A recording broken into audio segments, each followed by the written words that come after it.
very good evening to you, our viewers. Thank you so much for joining us on today's Millennium TV Main News. We'll take a look at the stories that have made headlines. Kambili calls for national healing.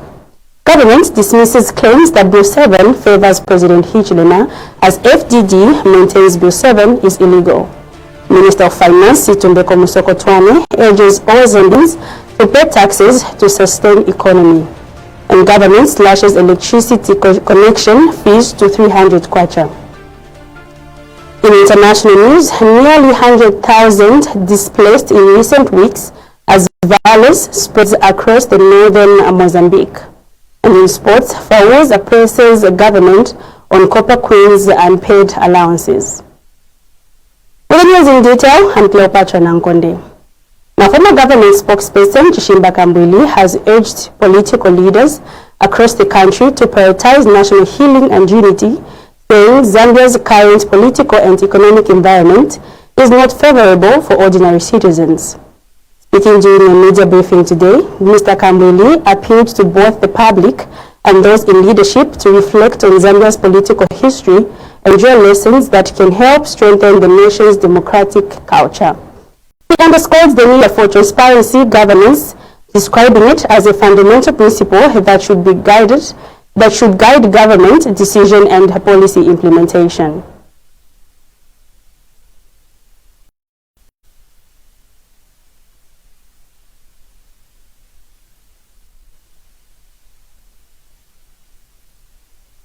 Appalling, to say the least, where people even start to insult the Catholic Church, the church mother bodies, and the Oasis Forum.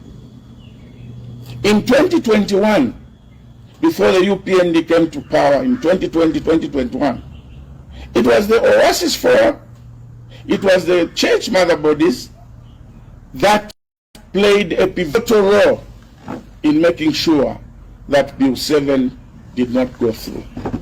And we saw the current president, His Excellency, His Excellency President Hakainde Hichilema, praising the church mother bodies and the Catholic Church. There is even a video in circulation where it said, "I want to take this opportunity to thank the Catholic Church and their bishops for standing up with the people to make sure that Bill 10 is defeated." Today, the president bodies and the Oasis Forum as haters. Let us learn to be truthful.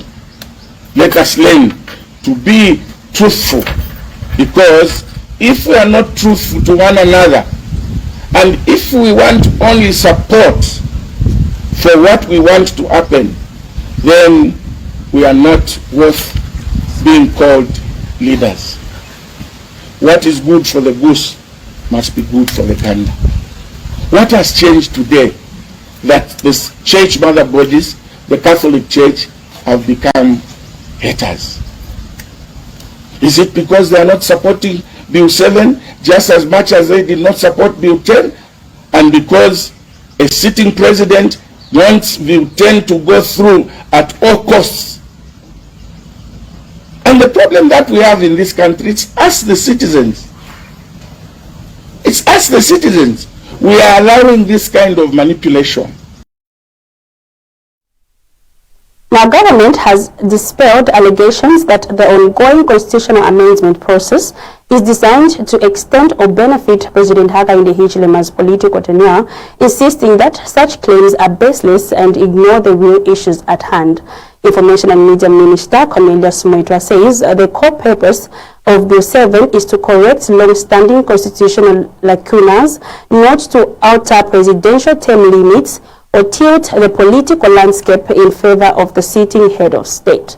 He stressed that Article 52, Clause 6, which mandates fresh nominations when a candidate withdraws, is among the critical flaws requiring urgent attention ahead of the 2026 general elections.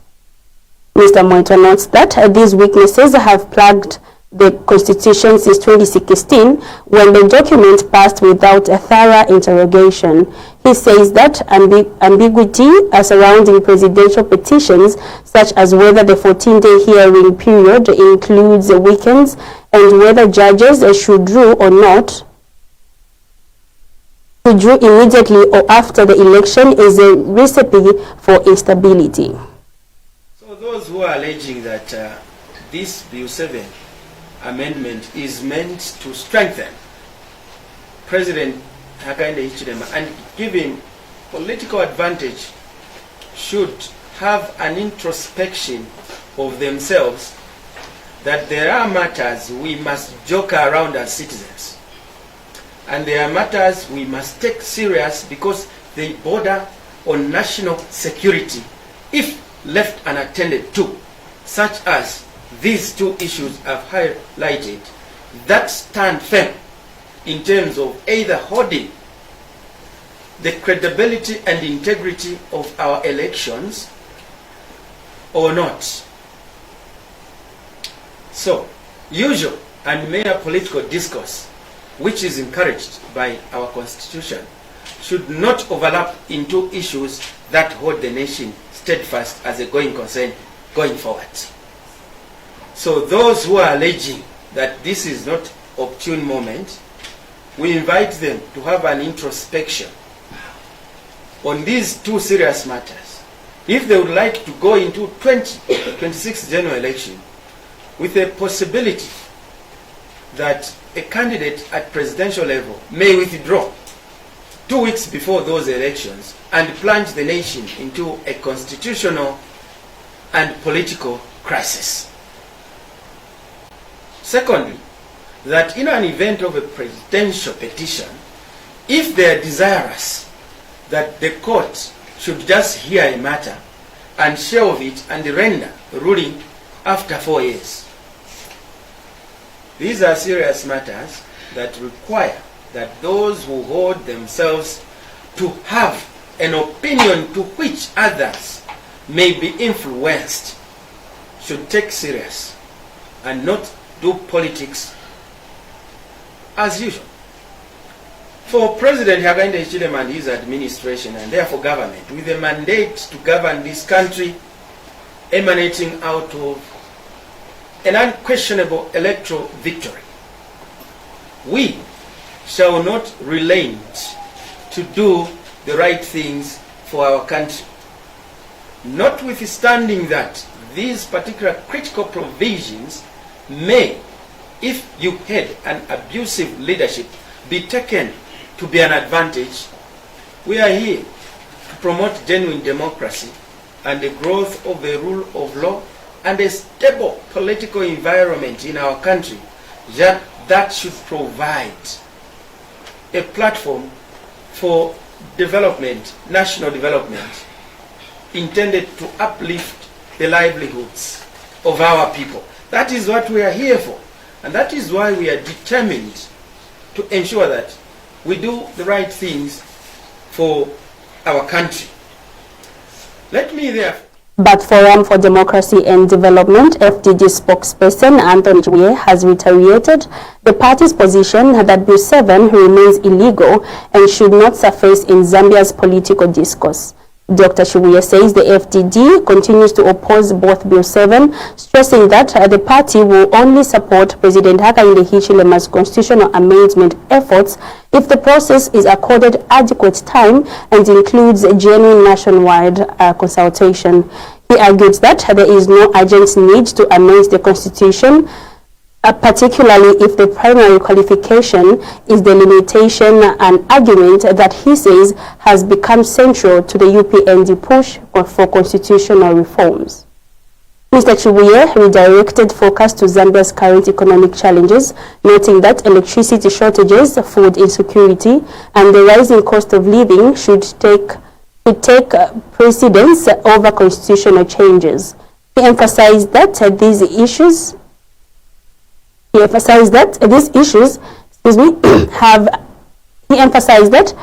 issues have immediate and direct effects on the lives of ordinary citizens and therefore require urgent government attention. want to say we fully support our colleagues who went to State House yesterday. We stand with them. We are in support of what they did. They went to deliver the letter. The FDD is in support of that. We also want to put it on record that we stand with the Oasis Forum and all well-meaning Zambians who are defending the constitution and the country's democracy. You will recall that among the political parties, FDD stands out because our foundation was on the defense of the constitution. And as FDD, this subject of the constitution is something that we have vowed that we defend with our last breath. Remember, President Frederick Chiluba wanted to twist the constitution for his own political expedience, but you saw that that gave birth to the FDD. We opposed the third term. And even now, we opposed Bill 10, we are also going to oppose Bill 7. And you see, it is very unfortunate because this issue, we have said as a party that nobody, like us as FDD, we have no problem in amending the constitution. Zambians must be clear. Those who are advocating for the constitution amendment and those who are opposing, we must be clear about one thing.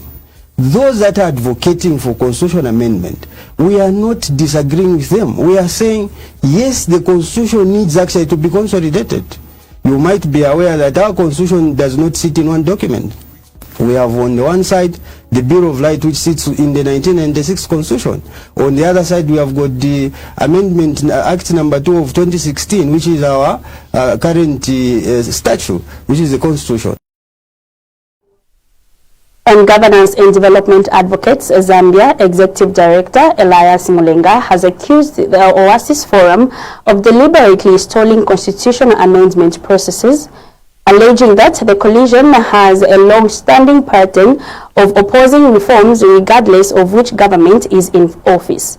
Mr. Mulenga said although the forum frequently raises concerns about perceived lacunas in the constitution, it consistently withdraws whenever attempts are made to address them, turning every constitutional reform process into what he described as a cycle of whistleblowing without solutions. He warns that the forum's continued resistance threatens to hold the country hostage at a time when 13 non-contentious clauses are before. He warns that the forum's continued resistance threatens to hold the country hostage at a time when 13 non-contentious clauses are before Parliament awaiting consideration. Mr. Mulenga emphasized that Zambia cannot afford to remain governed under what he termed a porous constitution simply because certain groups refuse to engage constructively. He urged citizens to allow parliamentary committees and established legislative procedures to guide the reform process rather than enabling what he called perpetual critics to derail national progress. Oasis Forum is on record for not supporting this bill. And our organization is on record in supporting this bill. From the inception of the Constitution to date, Oasis Forum has always been a whistleblower citing irregularities in the Constitution, or should I say lacunas. And when they cite lacunas, they would bring them publicly, so that people can see to it that these are lacunas. But each time any government, any president in Zambia tries to sort out these lacunas in the Constitution, they have never ever supported the enactment of the Constitution. They always back out at whatever position, at whatever time. Be it Bill 10, they were the ones who were against it. They are the ones who are against it. During Manawasa, they were against it. So, for the sake of progress as a nation, let's move forward so that these 13 clauses that are non-contentious, that have been given to the people, are looked at. Because we cannot continue having a situation where our constitution is porous. It's high time that we did it now. Yes, there are concerns that why are they doing it? when elections are close. This is a government that we Zambians put in place to govern for 5 years, and they are within the mandate of their governors to enact any law. Even on the 11th hour, the last day we are going to be holding elections, anything can change. We allowed this as Zambians, so let's not interfere with the government. Disability Rights Watch Programs Coordinator Bruce Choma has called on government to strengthen its commitment to disability inclusion. Mr. Choma encouraged families, communities, traditional leaders, and persons with disabilities to actively participate in the commemorations and help reinforce national unity in building an inclusive society that embraces and values human diversity. He acknowledged that while Zambia has made progress in policy reforms, awareness and service delivery, more ambitious and coordinated action is still needed and required to achieve real impact. He urged governments to back its commitment with measurable outcomes by introducing an annual disability inclusion progress report featuring clear targets and timelines. Mr. Choma further called for increased funding to the Zambia Agency for Persons with Disabilities, proposing an allocation of at least 80 million kwacha by 2030 to enable the decentralized of services and expand access to economic and social opportunities for persons with disabilities. He highlighted the importance of ensuring accessible public services, inclusive education, disability-responsive social protection, and user-friendly digital government platforms that accommodate persons with disabilities. Mr. Choma also stressed that persons with disabilities, particularly women and youth, must meaningfully be represented in national planning and decision-making processes to ensure policies reflect their lived realities.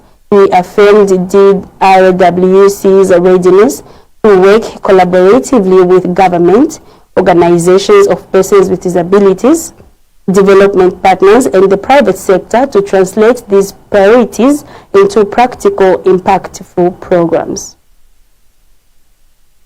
Now, Mansa aspiring Mayor Alex Mawumba is impressed that construction works at Senama Level 1 Hospital has resumed and reached an advanced stage. Speaking when he visited the construction site, Mr. Mawumba said the project is stalled for a period of time. It is pleasing the works. I read that again. Speaking when he visited the construction site, Mr. Mawumba said the project has stalled for a period of time and it is pleasing that the works have commenced. He notes that people have been relying on Mansa General Hospital, hence once completed, it will be a relief to many people. We're going on a short break. We'll be back with business news after that. Stay tuned. The Information and Communications University is complementing government effort in promoting legal and safe mining for all Zambians. ICU is offering a short practical training course to artisanal and small-scale miners and those who intend to venture into mining. This training covers identification of rocks and minerals, mining operations and equipment, health and safety in mining, environmental protection, licensing and compliance. Qualifications: National Registration Card NRC.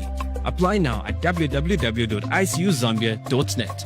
For more information, contact the ICU School of Mines, Department of Artisanal and Small-Scale Mining at +260 763 302 596 or +260 973 263 492. For analysis of mineral samples, contact the ICU School of Mines Laboratory at +260 973 263 492 or +260 977 833 434. In business news, the Minister of Finance and National Planning, Situmbe Komsokotwane, has urged all Zambians to fulfill their tax obligations, stressing that a strong tax base is essential for economy to function effectively.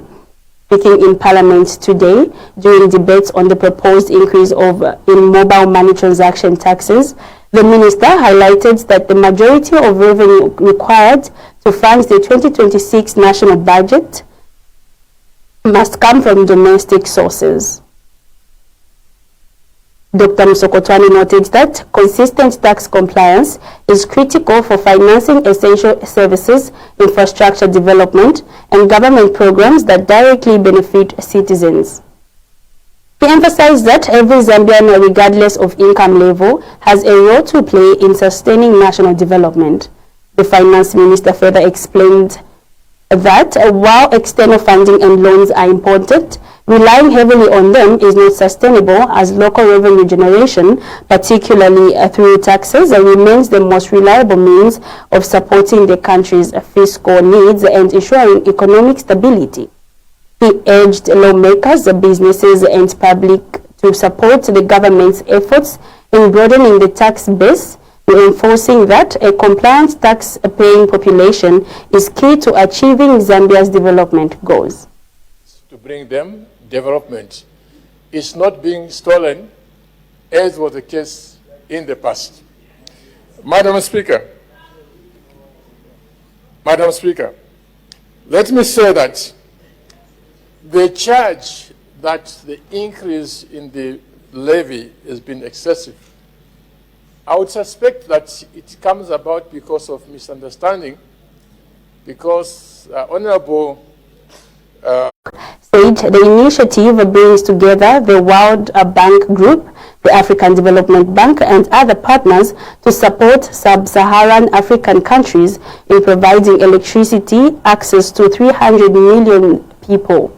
Meanwhile, REA Acting Chief Executive Officer Alex Mumba commended the government for championing policy and financing reforms that have made the program possible.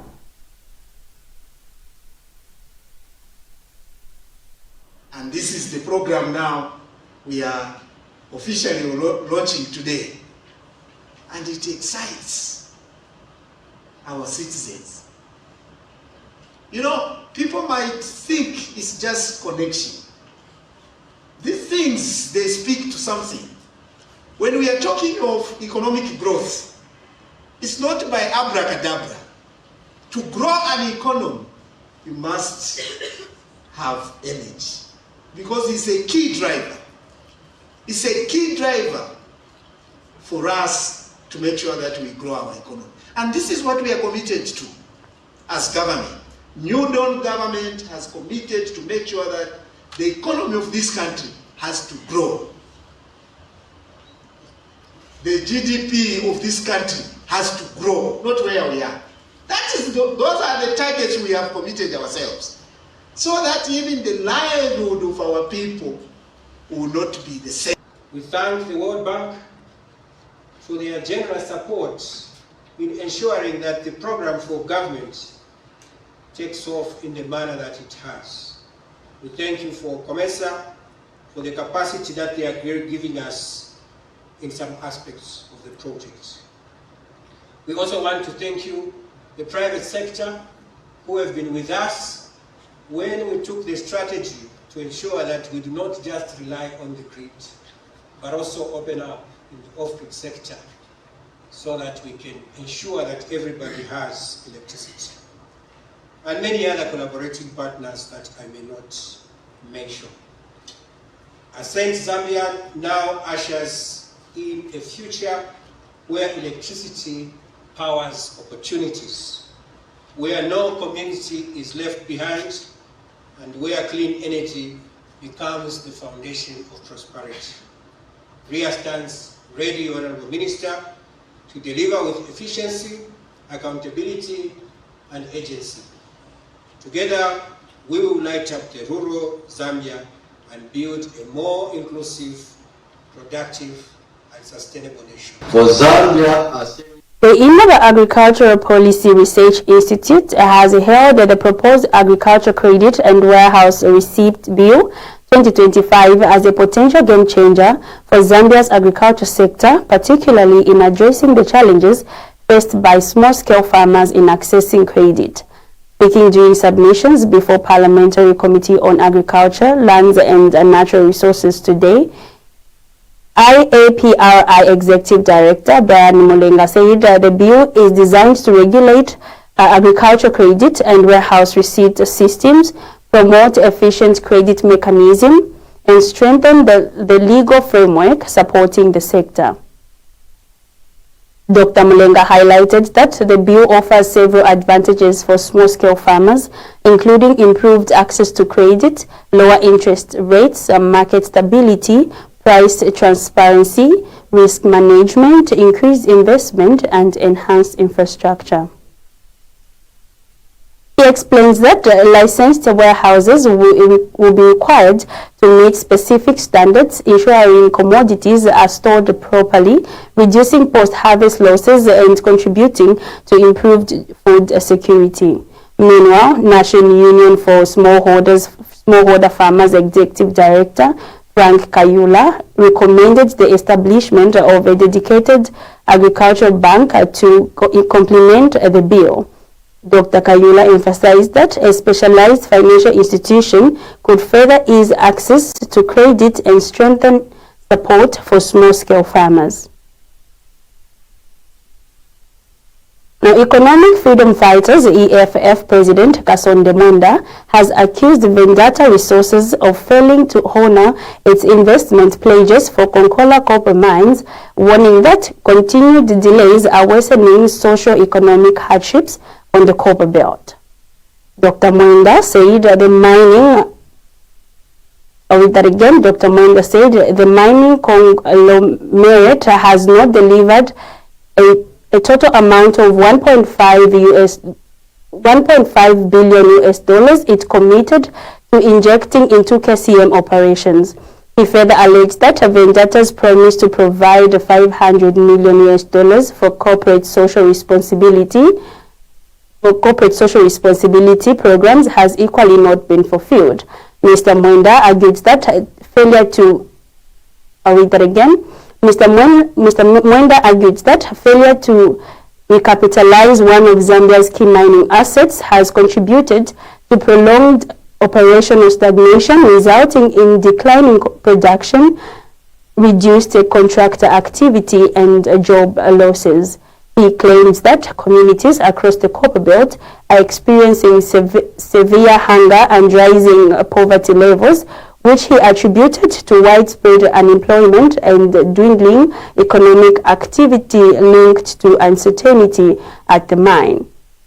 The EFF leader also criticized what he described as government's over-reliance on investor assurances, urging authorities to adopt a more assertive approach in safeguarding national assets and protecting mine-dependent communities. Now, Mpika Central Member of Parliament Francis Kapyanga has called on the government to abolish tax holidays for mining companies, arguing that the incentives are no longer serving Zambia's national interest. Speaking in Parliament yesterday, Mr. Kapyanga said the mining sector, which has continued to generate significant profits, should contribute to fully the country's revenue base. He argues that the tax holidays and other fiscal exemptions are depriving Zambia of critical funds needed to improve public services and infrastructure. The MP further stressed that while mining companies benefit from Zambia resources, local communities continue to face limited development, inadequate social services, and rising poverty levels. He urged government to ensure that mining activities translate into tangible benefits for citizens rather than disproportionately favoring investors. Now, the Zambia Music Copyright Protection Society, ZAMCOP, has urged artists across the country to register with the organization to begin receiving royalties and fully benefit from their creative works. In an interview, ZAMCOP General Manager Miyas Simutondo highlighted that registered artists have been earning royalties whenever their music is played in social venues, media outlets, and other public spaces. He noted that currently only 9,000 artists are fully registered and encouraged new entrants to take interest in protecting their intellectual property and generating income from their work. Mr. Simutondo also appealed to the public to support local artists by consuming, promoting and respecting their music. He added that widespread public backing is crucial for growing the Zambian music industry and ensuring artists continue producing high-quality content. ZAMCOPS stands for Zambian Music Copyright Protection Society.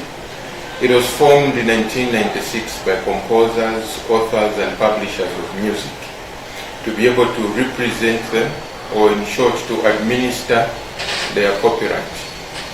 So composers, authors and publishers, when they register their membership to ZAMCOPS, they assign ZAMCOPS to administer their public performance rights on their behalf. And that is where ZAMCOPS draws their mandate, to be able to monitor wherever their members' music is being used in a public setting, and then be able to collect license fees from these institutions, talking about broadcasting institutions. .net.